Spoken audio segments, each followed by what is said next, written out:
Welcome to Dental Guide channel. If you ever struggled with dental subjects, you are in right place. Hey, my name is Ishrat. I am a second year dental student. Today, we are going to learn about dental cements. So, what is a cement?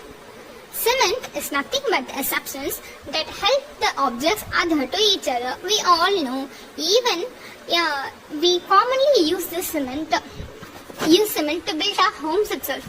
But we are learning about dental cements. Dental cements is a substance that hardens from a viscous state to a solid union between two surfaces. In dentistry, sometimes this dental cement acts as a base, liner, filling material, root canal sealer or adhesive to bind devices and processes to tooth structure or to each other. There are several dental cements are available in the market nowadays. Now, we are going to learn what are the dental cements and who discovered it in which year. The first one was silicate cement found by Fletcher in 1873. Then comes zinc phosphate cement by Dr. Pierce in 1879. Then comes calcium hydroxide by Herman in 1920. Then comes zinc polycarboxylate by Dennis Smith in 1968. And finally comes glass ionomous cement by Wilson and Kent in 1971. This glass ionomous cement found by Wilson and Kent in 1971 is an important Viva question. Please make a note of it.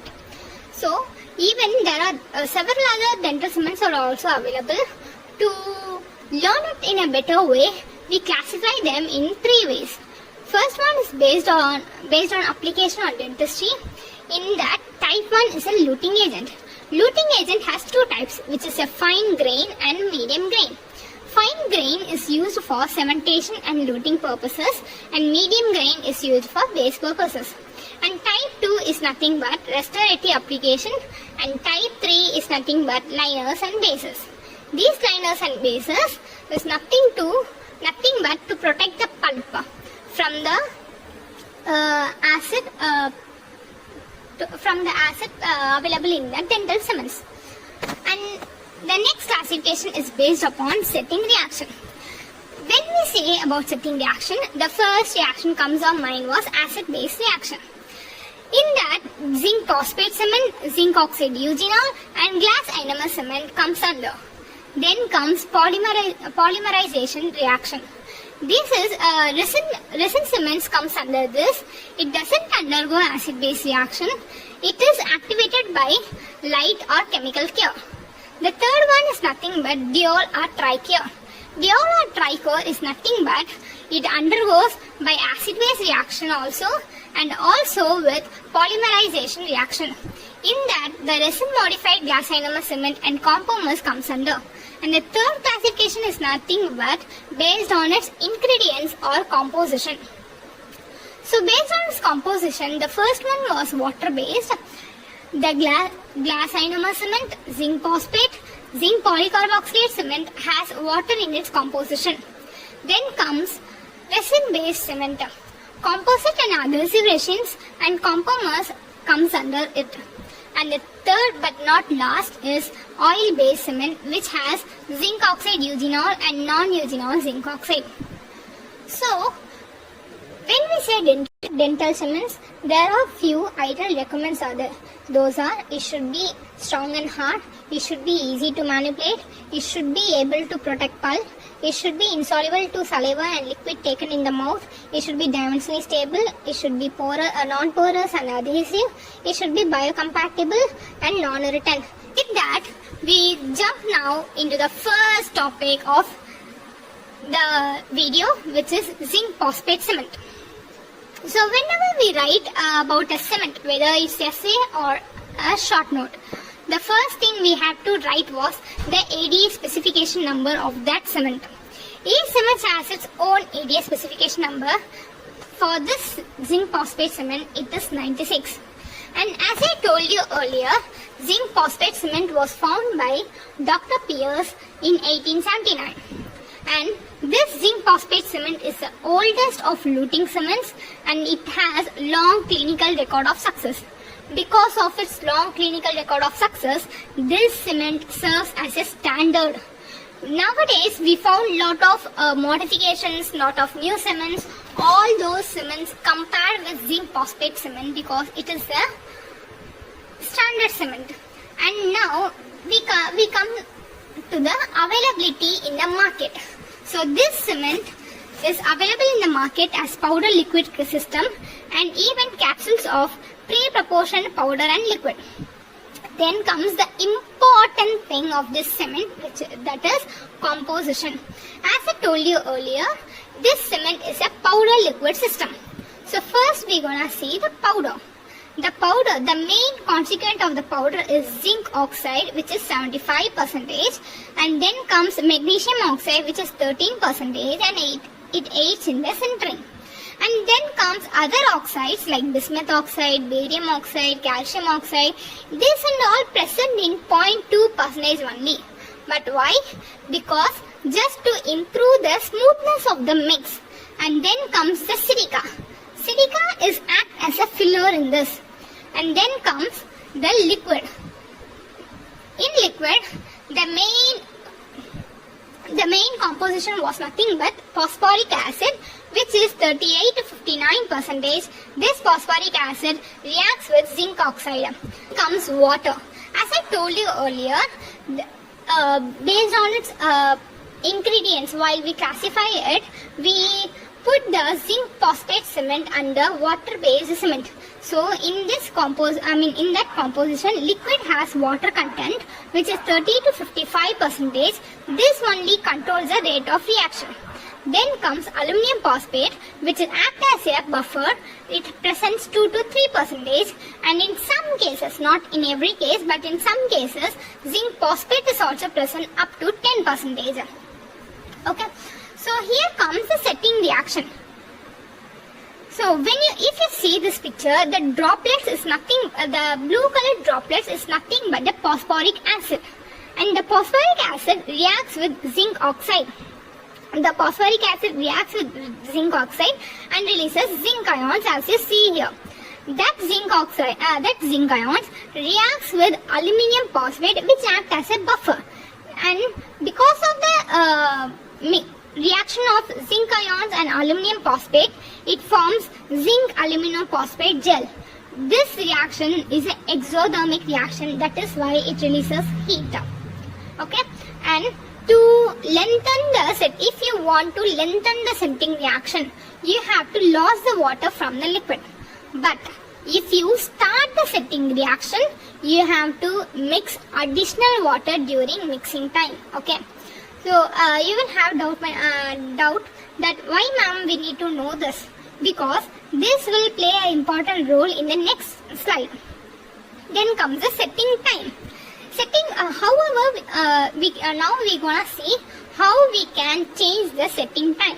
Okay, so before that, according to ISO, the net setting time can vary from 2.5 to 8 minutes.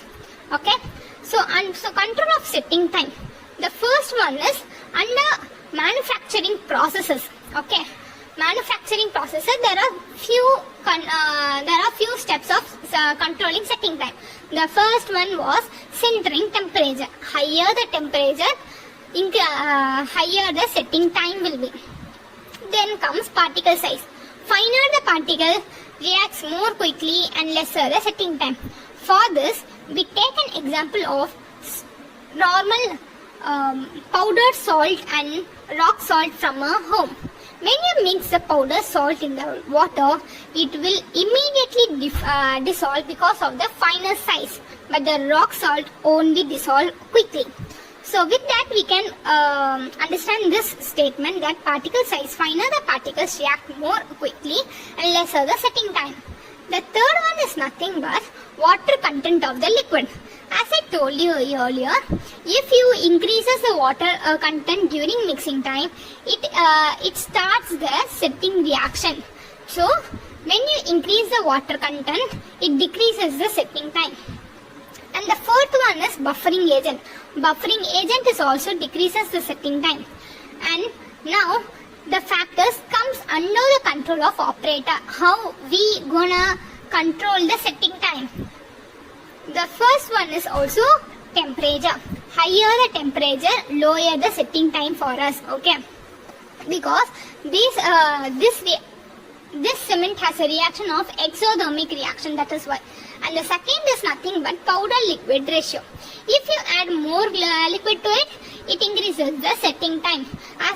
You will have a doubt, okay? Why, ma'am? Because you have to slowly incorporate the powder into the liquid. Then only it increases the setting time, okay? And the next one comes mixing time. The longer the mixing time, it causes increase the setting time, okay? Then comes the manipulation, which is the important thing. So during manipulation, you have to use a glass slab and a stainless steel spatula. So the mixing time, the total mixing time is 1.5 to 2 minutes. Please don't confuse it with the setting time, okay? Setting time is 2.5 to 8 minutes and total mixing time is 1.5 to 2 minutes. Okay, so first you have to dispense the powder into the glass slab, not the liquid, because liquid has water content in it. So if you dispense the liquid earlier, the water content will evaporate. Okay, so after you dispense the powder into the glass plate, you have to divide the powder into 6 portions, 6 increments. Okay, so the increment should be around like 1 by 16, 1 by 16, 1 by 8, 1 by 4, 1 by 4, 1 by 4. We can't accurately divide into this increment. You have to do it approximately. Okay. Now slowly you have to take one increment and dissolve in it. You have to use a brisk circular motion, and each increment must mixed for 15 to 20 seconds. Okay, as I told you earlier, this is an acid-base reaction and it is an exothermic reaction. Because to let the heat evaporate, you have to use a large area. Maximum amount of water should be incorporated in the liquid to ensure minimum solubility and maximum strength. After you mix all the powder into the liquid, you have to collect the mix in the spatula and place it in the glass slab, and now you have to take the spatula upwards. When you do that, you will see a string formation. In that picture, in the B picture, you can see it. That string formation should be formed. That only considered as the good cementing for the processes, and the string should be around 12 to 19 mm. Okay, the string should be around 12 to 19 mm. Sometimes the string will be more than 19 mm. That means your mix is too viscous. Okay.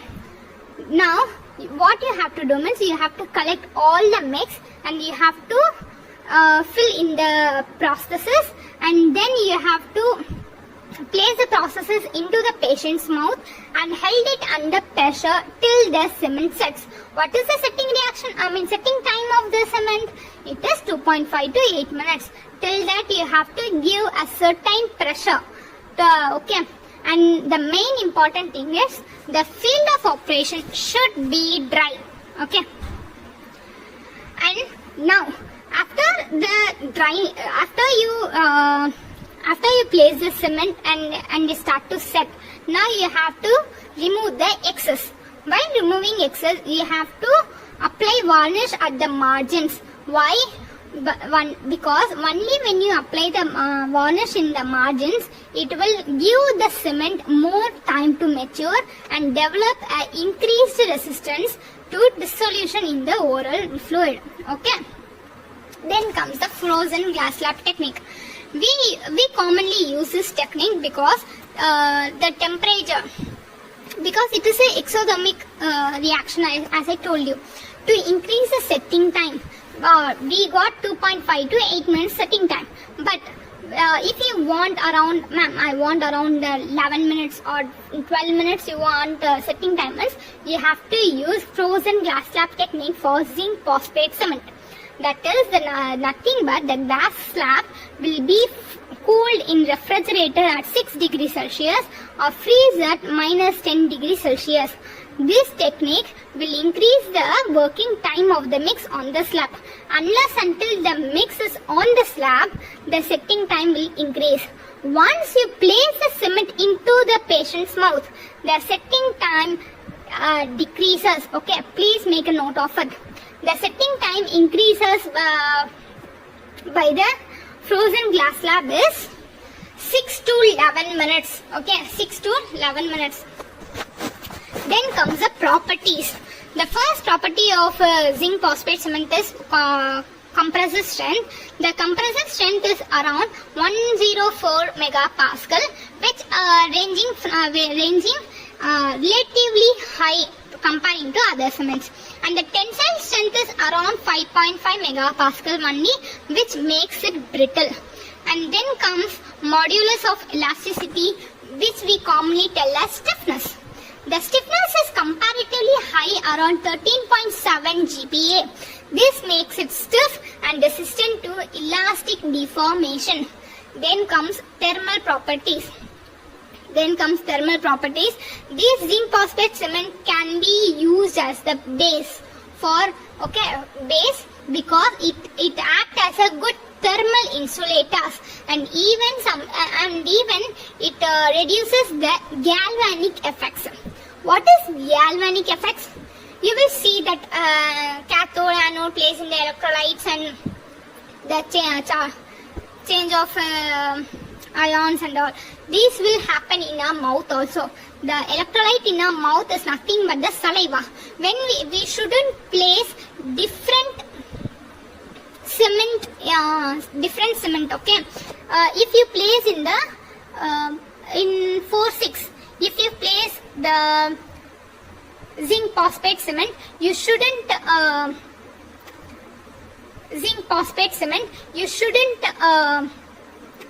place the amalgam in the